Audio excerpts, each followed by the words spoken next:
McFadden. I'm originally from Brooklyn, New York, but I do now reside in PA. I'm a handmade women's fashion designer, and I design clothing for women of all ethnicities, shapes, sizes, anyone that's looking for sexy simplicity.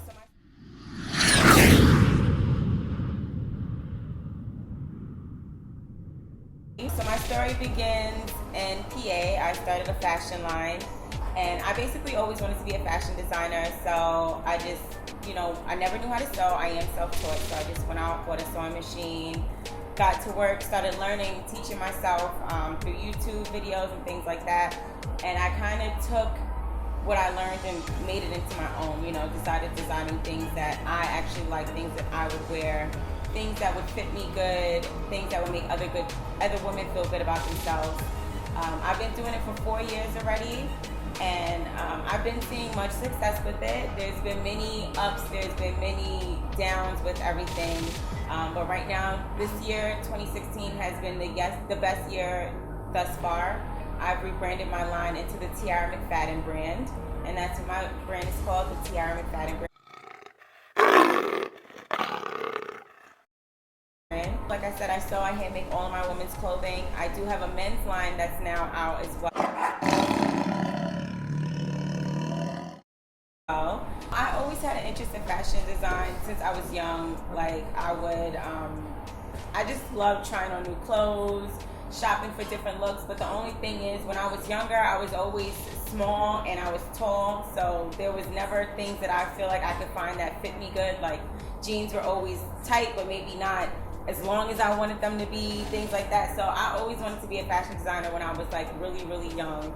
But I was kind of pursuing a career in accounting, and I was really good at it. So I was like, might as well just take it there. That's a familiar thing to me. I'm gonna do it. But then when I realized I was doing something that I really didn't want to do, I just kind of reevaluated my life and was like, fashion is what I really want to do. I'm gonna do fashion.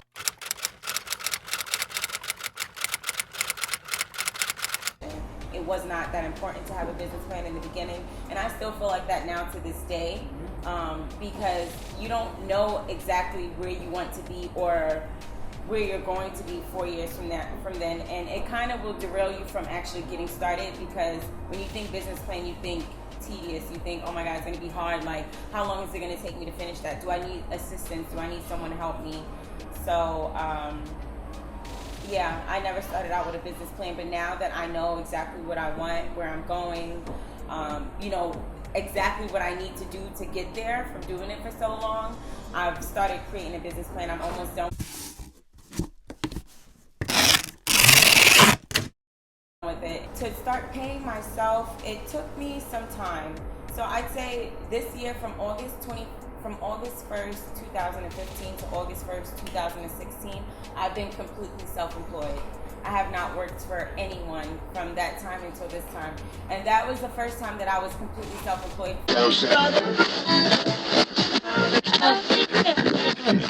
for a year. My first profit basically came in when I first put something out there. Like the first time I put something out there, I had an online shop on Etsy, and it's for like handmade, crafters. You sell your things on Etsy. And my first month within having my things up on Etsy, I made 4 sales. And my first sale was from Singapore, China. Like my first purchase, like someone ever purchasing, was in China. And my second sale was in California. And then after that, I was just getting people that were like from New York, people that I knew, were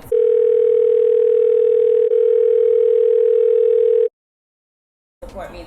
My style is more so sexy simplicity. I love sexy, and I just feel like more women should be able to be sexy without being looked at as like a sex target. Like, just because I want to be sexy doesn't mean that I'm asking for anything more than what I said I exactly want to be. And I feel like a lot of women are afraid to be sexy because they feel like they would be judged. I just like things that are cute, stuff that is comfortable, stuff that's sexy at the same time, things that you can put on and walk outside your door with. And those things usually consist of stretch, something that you're really comfortable in. Because today's day and age, people love athletic wear, and I feel like more people wear athletic wear than anything else now. You know, girls have been wearing leggings for the longest, and now it's like becoming a trend to just be outside wearing leggings.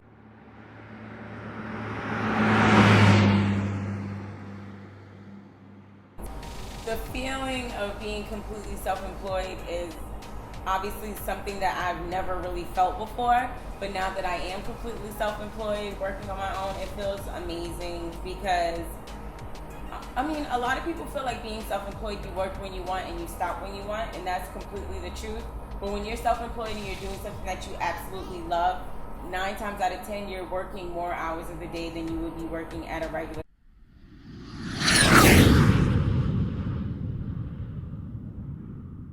job. I get very excited being that this is actually something that I love to do.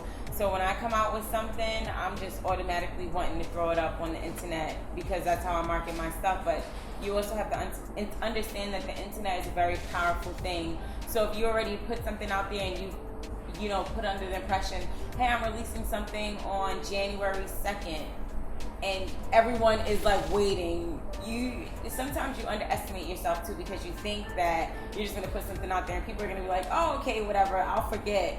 But then January 2nd comes and you're, maybe because you make everything on your own, or with me, my situation, I make everything on my own, so it's like you never really know exactly what's going to get in the way when it comes to you creating things on your own and you really not having a team, because you're completely self-employed. You haven't really gotten to that point yet. And I haven't really gotten to that point yet. I really don't have a team. I do everything on my own. So if I mess up on something, or if I leave a single detail out that pushes my launch date back, I'm kind of messed up because I done told everyone that I'll put it out by January 2nd.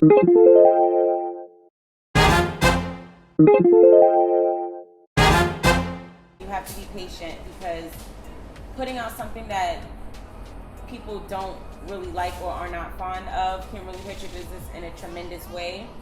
And to be honest, when I first started, I wasn't thinking like that. I was just like, okay, I'm creating it, it looks really good, but I did not put it in the washing machine before I made it to check the quality and things like that. So people would buy things from me because they would want to support, and they would actually want to see how it fit them, how they would like it. And then they'd be like, oh, Tiarra, you know, like, oh, a stitch came out and things like that. And I would do everything it took to help them. I would do everything it took to help them. This was like when I first started, like 2013.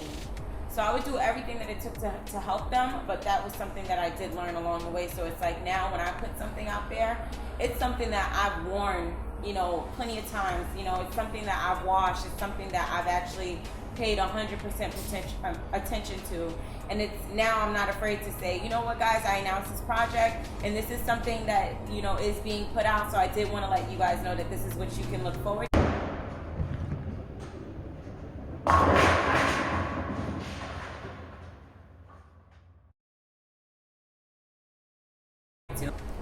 I would say before you start anything, to research exactly what it is that you want to do, and to love what it is that you want to do, because there's no way that you can be an entrepreneur and be successful at business if you're doing something that you absolutely hate.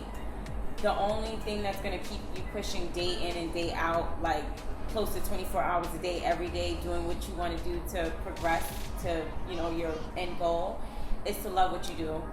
So if you don't love it, that's just like a job. If you don't love it, you're never really going to put your 100% all into it. So do something that you love to do. And what I also would say is to be sure that there's a target market for what you're selling.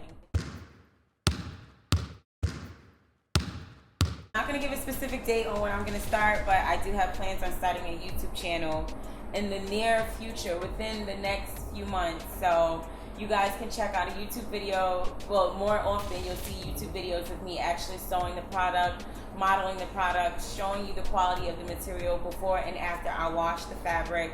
You know, everything to just kind of give people, to make people more comfortable about shopping my brand online, because I don't have a store, I just have an online presence. So it's kind of harder for people to trust you as a business person or a brand owner to shop your brand if they don't know you, one, and they don't know if your clothing is actually really great. You know, sometimes you can shop online and you get something in the mail. It doesn't even have to be handmade. It can be something that's factory produced, and you get it in the mail and you're like, you know, what is this? It's baggy, it doesn't fit you right, it may not fit where, you know, the areas right where you want it to fit. things like that. So I just kind of want to eliminate all of those questions, and I feel like that would be good through a YouTube channel. I'm really not going to focus on teaching how to sew, but I will do a few DIYs, you know, on things that I know a lot of people do like to wear. So it'll be easier for you to be able to recreate those looks in, you know, the presence of your own home. So that's kind of what the YouTube channel will consist of. So that's me. My name is Tiarra McFadden. I am the fashion designer / seamstress of the Tiarra McFadden brand. You can check me out on YouTube, Instagram, Facebook, Snapchat. Everything is on my website at tiarramcfadden.com.